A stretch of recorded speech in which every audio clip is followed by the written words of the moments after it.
Devaya. Om Namo Bhagavate Vasudevaya. Narayanam Namaskritya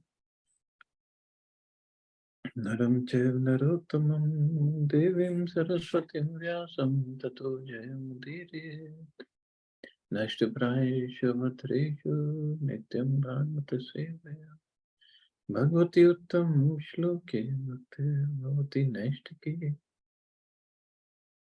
So continuing with the discussion on Sri Chaitanya Charitamrita, Adi Lila, Chapter 4, the confidential reasons for the appearance of Sri Chaitanya Mahaprabhu, text 42 onwards. Dasya Sakhya Vatsalya Ariya Shringara, Chari Prema Chaturvita Bhakta Yadhara. Translation. 4 kinds of devotees are the receptacles of the 4 kinds of mellows in love of God, namely servitude, friendship, parental affection, and conjugal love. Nij nij bhava sabe shveshta kari mani, nij bhave kare Krishna sukha aswadane. Each kind of devotee feels that his sentiment is the most excellent, and thus in that mood he tastes great happiness with Lord Krishna. So each kind of devotee means whether he's in Dasyaras, Sakyaras, Vatsalya or Madhurya, he thinks his sentiment is the most excellent.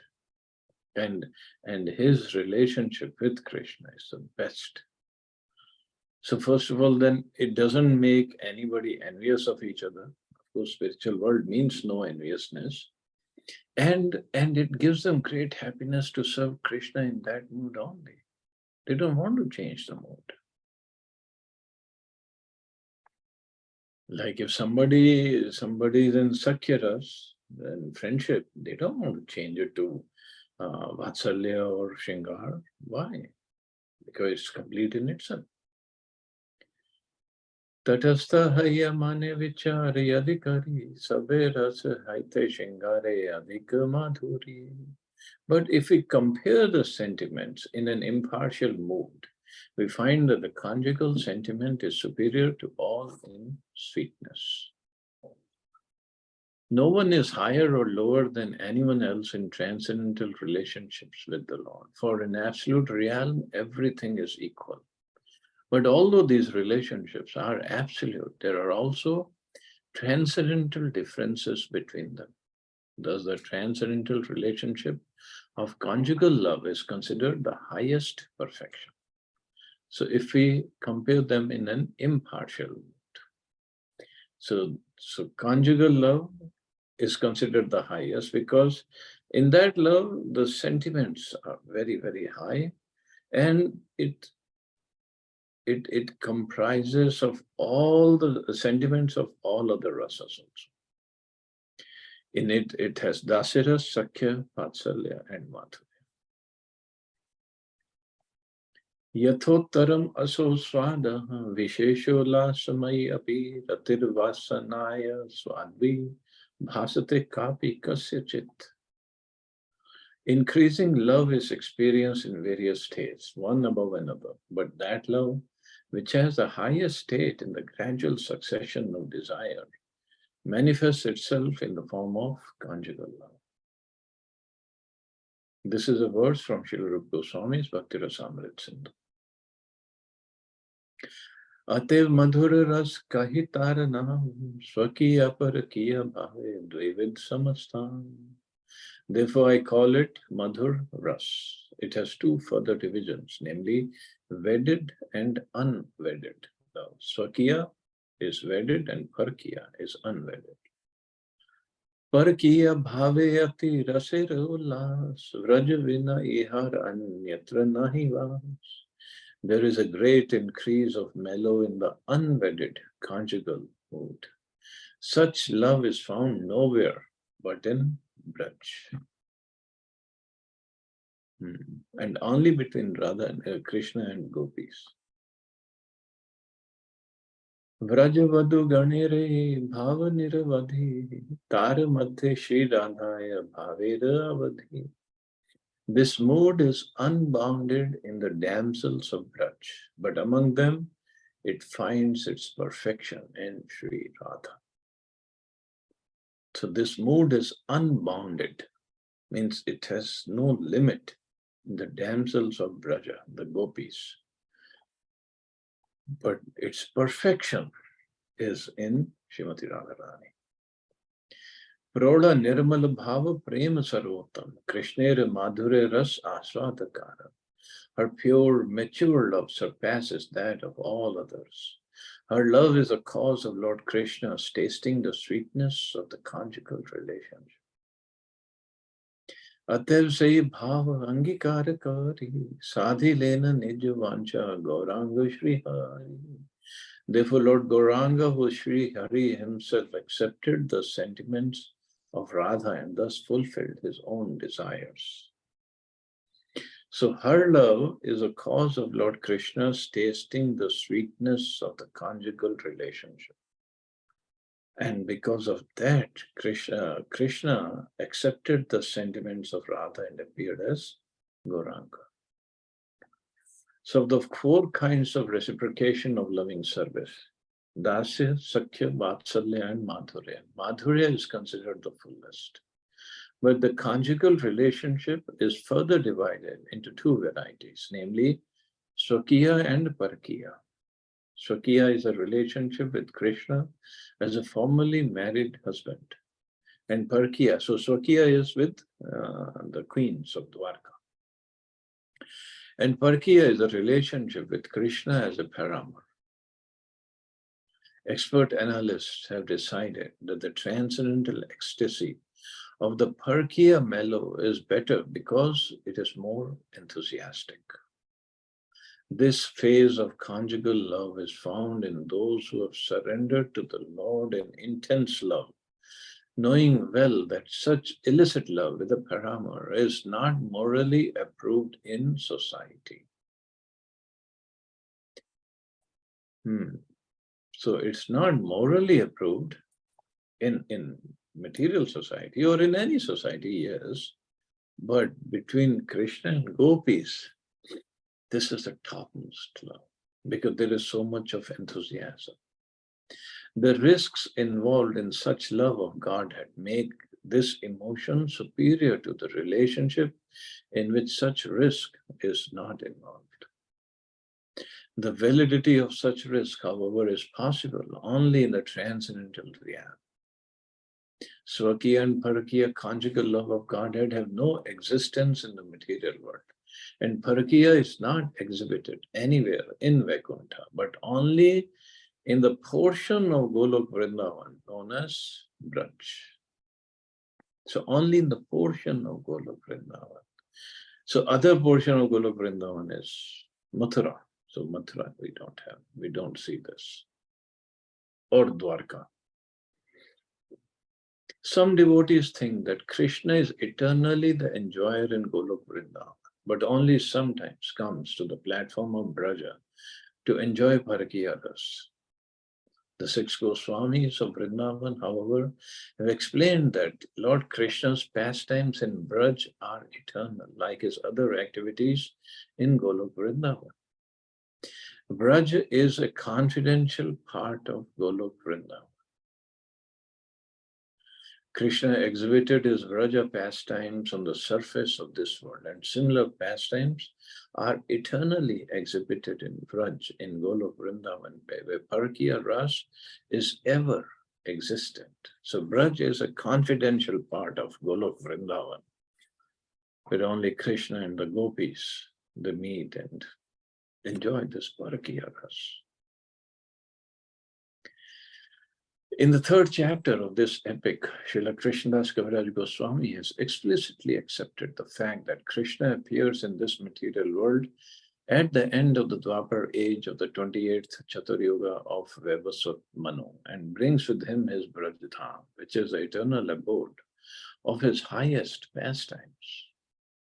As the Lord appears by his own internal potency, so he also brings all his paraphernalia by the same internal potency, without extraneous help. It is further stated that here in Chaitanya Charitamrita that the Parakiya sentiment exists only in that transcendental realm and nowhere else. This highest form of ecstasy can exist only in the most confidential part of the transcendental world. But by the causeless mercy of the Lord, we can have a peep into that invisible Braja. And that's only by the mercy of Lord Chaitanya. That Vraj mellows or Vraj pastimes, we can at least hear about or read. The transcendental mellow relished by the gopis in Braj is super excellently featured in Srimati Radharani. Mature assimilation of the transcendental humor of conjugal love is represented by Srimati Radharani, whose feelings are incomprehensible, even to the Lord himself. Her feelings are incomprehensible. He cannot understand those feelings either. The intensity of her loving service is the highest form of ecstasy. No one can surpass Srimati Radharani in relishing the qualities of the Lord through this supreme transcendental mellow. Therefore, the Lord himself agreed to assume the position of Radharani in the form of Lord Shri Gauranga. He then relished the highest position of Parakya Ras as exhibited in the transcendental abode of Braja. Because she has the highest, the most perfect love for Krishna. And the ecstasy she feels, nobody can understand. Even Krishna doesn't understand. And this is what Prabhupada writes. The intensity of her loving service is the highest form of ecstasy. I mean, we don't even have any ecstasy. And Radharani feels the highest form of ecstasy. It's amazing.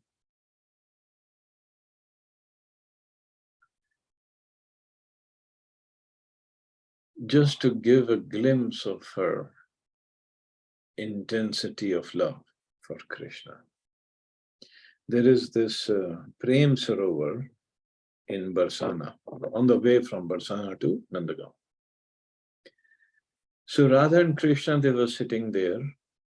Srimati Radharani with her head on his shoulders and eyes were closed. And then Krishna sees a bumblebee over there around her face and his face. And he didn't want the bumblebee to disturb Radharani. Now, there are only very, very confidential friends of Krishna who can be in those intimate pastimes of Radha and Krishna. And there are some manjaris who can be there and some very, very close gopis. So Krishna just gave signal to Madhumangal. Madhumangal was there and he gave signal to him that to get this bumblebee away. So Madhumangal, he understood and he just waved his chadar and make the bumblebee go away. And now Radha and Krishna, they're still sitting together and they're in the thoughts of each other. And Madhumangal, after driving the bumblebee away, he just said to Krishna that Madhu is gone. His understanding was bumblebee is called Madhu, Madhup. Madhup means one who drinks the Madhu, Shahad. So Krishna understood Madhu is gone. Radharani heard Madhu is gone, although Radharani is sitting with Krishna, with her head on the shoulders of Krishna. She hears Madhu is gone and she's thinking Krishna's another name is Madhu, so Krishna is gone. And then she starts to cry, starts crying in separation from Krishna, although she's sitting right next to Krishna. And seeing her crying, Krishna started to cry. And it is said that with the tears of love that came out of the eyes of Krishna and Radharani, that lake was formed, which is called Prem Sarovar.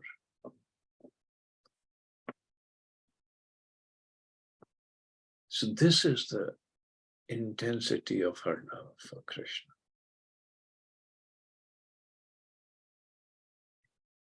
And it's completely pure love. This is completely transcendent. And how can Krishna understand these feelings until he takes her mood and try to understand? Sureshanam Durgam Gatir Atishayeno Panishadam Vaninam Sarvaswam Pranat Patalinam Madhurimam Viniryasha Premno Nikhil Pashu Palam Bhuja Trisham Sa Chaitanya Kimme Punarapi Drishur Yashati Patam. Lord Chaitanya is the shelter of the demigods, the goal of the Upanishads, the be-all and end-all of all the great sages, the beautiful shelter of his devotees, and the essence of the love of the lotus-eyed gopis. Will he again be the object of my vision? Aparam kasyapi pranayajan vrindasya kutuki rasastomam arhitva maduram upabhoktum kamapiya. Rucham swamavare dutim iha tadiyam prakatyam sadeva shatanya kritir atitaram na kripetu. Lord Krishna desired to taste the limitless nectarian mellows of the love of one of his multitude of loving damsels, Sri Radha. And so he has assumed the form of Lord Chaitanya. He has tasted that love while hiding his own dark complexion with her effulgent yellow color. May that Lord Chaitanya confer upon us his grace. So these texts are from Pratham Shri Chaitanya Ashtaka 2 and Dvitiya Shri Chaitanya Ashtaka 3 from the Stabmala of Srila Rupa Goswami. Bhava grahanera hetu kaila dharma sthapan tar mukhya hetu kahi shun sarvajan. To accept ecstatic love is a main reason he appeared and re-established a religious system for this age. I shall now explain that reason. Everyone, please listen. So to accept ecstatic love is the main reason he appeared and re-established a religious system for this age. But there has to be some connection between the two. Mool hetu aage shlokera kaila abhas ebe kahi sehi shlokera artha prakash. Having first given hints about the words describing the principal reason why the Lord appeared, now I shall manifest its full meaning. Radha Krishna Pranay Vikritir Haladinare Shakti Rasma Dekat Manav Api Bhuvi Pura Deh Bhedam Gatauto Chaitanyakyam Prakatam Madhuna Tadvayam Chakyam Aptam Radha Bhav Duti Suvalitam Naomi Krishna Swarupam.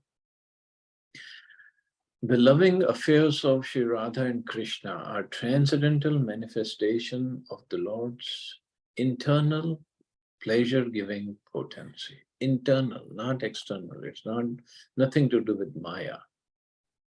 It's internal potency. Although Radha and Krishna are one in their identity, previously they separated themselves. Now these two transcendental identities have again united in the form of Sri Krishna Chaitanya. I bow down to him who has manifested himself with the sentiment and complexion of Srimati Radharani, although he is Krishna himself. So when this verse is written by Srila Swarup Damodar Goswami, when he says that they separated, although they are one in their identity, but they're separated and they're combined again as Chaitanya, Krishna Chaitanya. But again, there was no time when Radha and Krishna did not exist separately, and there was no time when Chaitanya Mahaprabhu did not exist, which is united form of Radha and Krishna. So it's so mystical, everything. This text is from the diary of Srila Swarup Damodar Goswami. It appears as the fifth of the first 14 verses of Sri Chaitanya Charitamrita. And just to give a background, who is Srila Swarup Damodar Goswami? He is Lalita Sakhi herself, who is the Lalita and Vishakha. They're the most intimate Sakhis of Radha and Krishna. So when Radha and Krishna are coming as Chaitanya Mahaprabhu, and Krishna came as Chaitanya Mahaprabhu with the sentiments of Radharani.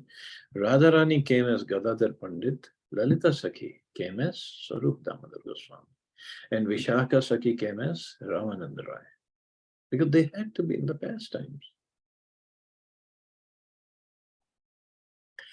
Radha Krishna Eka Atma Dui Dehadhari Anyo Anye Vilase Ras Aswadana Kari. Radha and Krishna are one and the same, but they have assumed two bodies. Thus they enjoy each other, tasting the mellows of love. Now here Prabhupada says, and this is true, the two transcendentalists, Radha and Krishna, are a puzzle to materialists. They cannot understand who is Radha and who is Krishna. The above description of Radha and Krishna from the diary of Srila Swarup Damodar Goswami is a condensed explanation, but one needs great spiritual insight to understand the mystery of these two personalities. One is enjoying in two. Shri Krishna is a potent factor and Srimati Radharani is the internal potency. According to Vedanta philosophy, there is no difference between the potent and the potency. They are identical. We cannot differentiate between one and the other any more than we can separate fire from heat.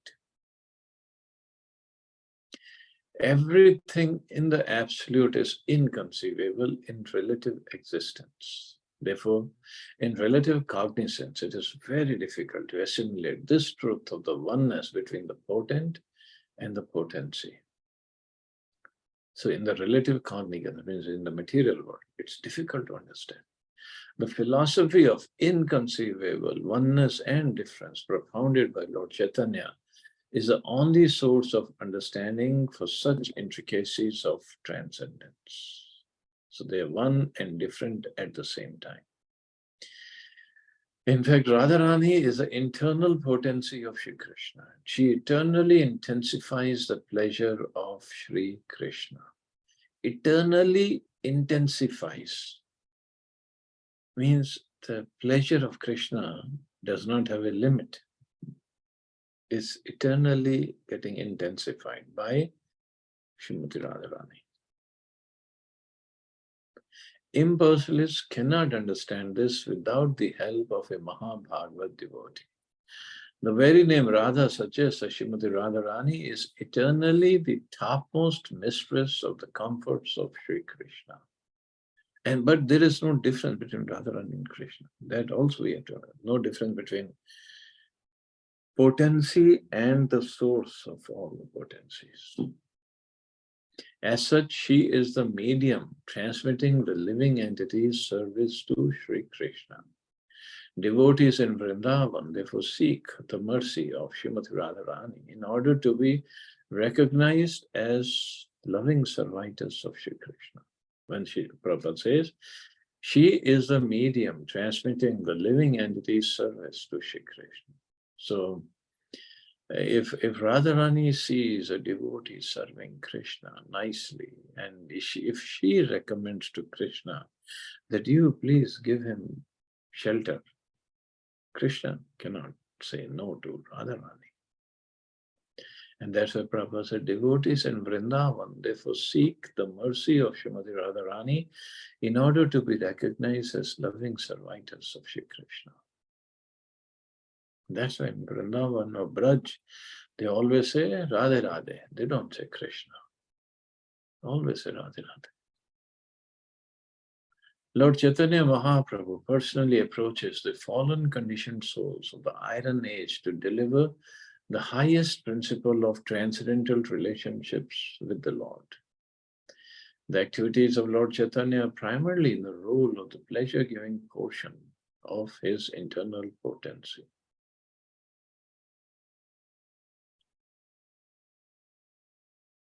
So Lord Chaitanya Mahaprabhu personally approaches the fallen conditioned souls of the Iron Age of Kali Yuga to deliver the highest principle of transcendental relationships with the Lord. So the activities of Lord Chaitanya are primarily in the role of the pleasure-giving portion of his internal potency, in the role of Radharani. And on top of it, he personally approaches the fallen conditioned souls. How much more merciful anybody could be. Kali Yuga, where we are in the worst state, physically, mentally, emotionally, intelligently, spiritually. We are in the worst state. And here Chaitanya Mahaprabhu is out there to give us the best of his whole creation. Can we even understand our good fortune? And Mahaprabhu, okay, he gave only in Odisha and Bengal. Prabhupada came outside India. He spread it all over the world. As Indians, we might say, okay, we have some qualification. Okay. But what qualification people outside India had? Nothing. And Prabhupada came to give it to everybody outside India. And not just in one city or one town. He traveled all over the world. Continuously he traveled for 12 years. And now his followers are spreading it further. This is amazing thing what Prabhupada has done. To give the highest principle to the lowest people of the world, of the universe, we can say, but okay, there are people below earth also. But what kind of qualification do we have? Nothing. And this is what Prabhupada said, you didn't have any qualification. I made your qualifications. And he's still making everybody's qualifications. The absolute personality of Godhead, Shri Krishna, is the omnipotent form of transcendental existence, knowledge and bliss in full. His internal potency is exhibited first as Sat or existence, or in other words, as a portion that expands the existence function of the Lord. When the same potency displays full knowledge, it's called Chit or Samvit. So Sat is also known as Sandhini. Sandhini is for the existence, for everything to be present, the whole spiritual world. That is through his Sat or Sandhini potency. And then same potency displays full knowledge. It's called Chit or Samvit, which expands the transcendental forms of the Lord. So the whole Golok Vrindavan, all the Vaikuntha planet, spiritual world is through his Sandhini potency, and then his expansions is Samvit potency, knowledge. And finally, when the same potency plays as a pleasure-giving medium, it is known as Ladini, or the transcendental, blissful potency. Thus, the Lord manifests his internal potency in 3 transcendental divisions. Because ultimately the aim of everything, existence and the knowledge, is to give pleasure. If everything is there, but there is no pleasure, then what's the use of all this?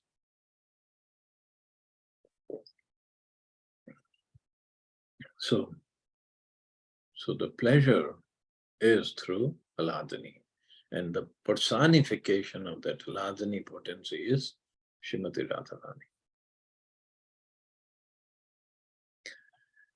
Sei dui eka ebe Chaitanya Gosai, Rasa aswadite dohe haila eka thai. Now to enjoy rasa, they have appeared in one body as Lord Chaitanya Mahaprabhu. Ithi lagi age kari tara vivran, yaha haite haye gore mahima kanthan. Therefore I shall first delineate the position of Radha and Krishna.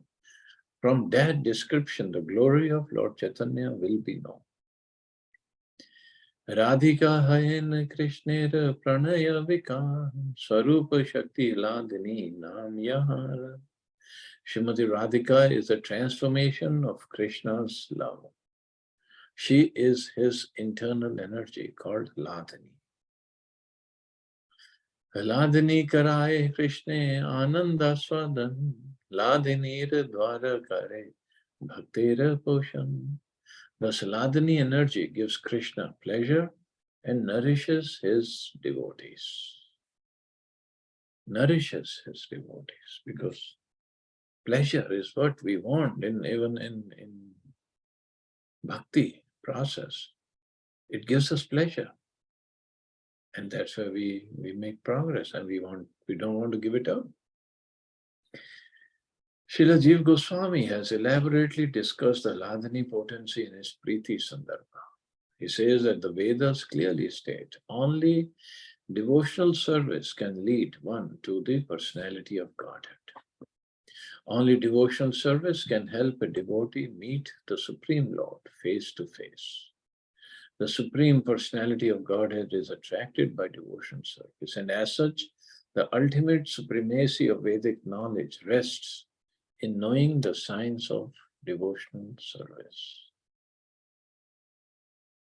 So the Supreme Personality of Godhead is attracted by devotional service, and as such, the ultimate supremacy of Vedic knowledge rests in knowing the science of devotional service. What is the particular attraction that makes a Supreme Lord enthusiastic to accept devotional service, and what's the nature of such service? The Vedic scriptures inform us that the Supreme Personality of Godhead, the Absolute Truth, is self-sufficient, and that Maya or nations can never influence him at all. Therefore, the potency that overcomes the Supreme must be purely spiritual. Such a potency cannot be anything of the material manifestation. The bliss enjoyed by the Supreme Personality of Godhead cannot be of material composition, like the impersonate conception of the bliss of Brahman. So devotional service is reciprocation between two, and therefore it cannot be located simply within one's self. Therefore, the bliss of self-realization, Brahmananda, cannot be equal to devotional service. Because in devotional service, there has to be servant and the person who is served, or the master. So two people have to be there. So that service is reciprocation of love, or reciprocation between two. So that's why when people say, no, you just find yourself within and find pleasure within, apne bhitar mein anand khojo. And that's not for bhakti, not for devotees. We need to have another person, and that is Krishna. The Supreme Personality of Godhead has three kinds of internal potency, namely Ladini Shakti, or pleasure potency, the Sandhini Shakti, or existential potency, and the Samvit Shakti, or cognitive potency. In the Vishnu Puran, the Lord is addressed as follows: O Lord, you are the support of everything. The three attributes, Ladini, Sandhini, and Samvit, exist in you as one spiritual energy. But the material modes, which cause happiness, misery, and mixture of the two, do not exist in you, for you have no material qualities. So he has no material quality. Everything is spiritual. Haladini is a personal manifestation of the blissfulness of the Supreme Personality of Godhead, by which he enjoys pleasure. Because the pleasure potency is perpetually present in the Supreme Lord, the theory of the impersonalist that the Lord appears in the material modes of goodness cannot be accepted. The impersonalist conclusion is against the Vedic version that the Lord possesses a transcendental pleasure potency. When the pleasure potency of the Supreme Personality of Godhead is exhibited by His grace in the person of a devotee, that manifestation is called love of God. When the pleasure potency of the Supreme Personality of Godhead is exhibited, and how it is exhibited? By His grace, not that we can experience on it our own, is exhibited by His grace in the person of a devotee, means in a devotee. That manifestation is called love of God. We talk about love of God, Krishna Prem. This is Krishna. Love of God is an epithet for the pleasure potency of the Lord. Therefore, devotion service reciprocated between the Lord and His devotees, an exhibition of the transcendental pleasure potency of the Lord. Once again, we have to read. Therefore, devotional service reciprocated between the Lord and His devotee is an exhibition of the transcendental pleasure potency of the Lord.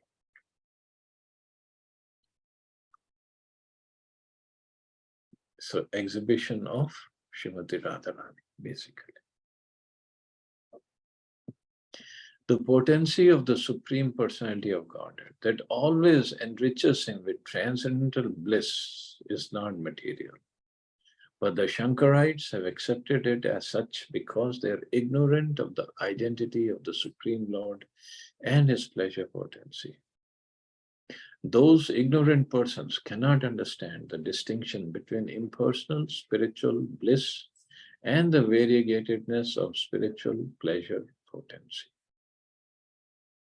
The Aladani potency gives the Lord all transcendental pleasure, and the Lord bestows such a potency upon His pure devotee. Wow. The Lord bestows such a potency, such a Aladani, such bliss upon His pure devotee. So in the material world, every living entity, because we are part and parcel of Krishna, Krishna is seeking pleasure. His pleasure is in Radharani or in associates in Braj or Vaikuntha. But we are seeking pleasure. We are part and parcel of Krishna. We don't know where to seek pleasure, so we seek pleasure in material world, in material things, material body, which is all again and again mentioned, is made of what? Pus, blood, stool, some mucus, muscles, skin, and we are looking for pleasure in this. Or the mind. But we go beyond that. Then it comes to the soul level. And for the soul, most of the people are looking for pleasure in Nirakar. Let's do meditation. Where is the pleasure? There is no Krishna there, and Krishna is there, not there, then Radharani cannot be there. No pleasure in that. Actually, the only pleasure is they get away from the miseries of material world. We go higher, devotees go higher. Mahaprabhu has given us this, Prabhupada gave us this, devotional service, bhakti. And then when one gets pleasure in bhakti by the mercy of the Lord, to the extent we have surrendered, to the extent we have shown our sincerity in performing bhakti service, we receive the pleasure. And this pleasure, obviously it's unlimited, and we go deeper and deeper and deeper into bhakti and get more and more and more pleasure. Deeper we go, more pleasure we'll get. That's all it is. How do we know? Well, to know the taste of Rasgulla, we have to eat it ourselves. Nobody can explain the taste of Rasgulla. So same thing here. So by mercy of Radharani and by mercy of Krishna, we get this pleasure and we continue, carry on with the service. So much so, end of our life, we enjoy the pleasure here, and when if we are eligible to go back to the spiritual world, we enjoy much more pleasure over there. That's bhakti. And this is what Chaitanya Mahaprabhu came to give us.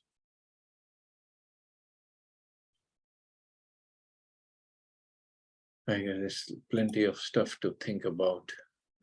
So we'll take up the rest tomorrow. See anybody has any questions or comments?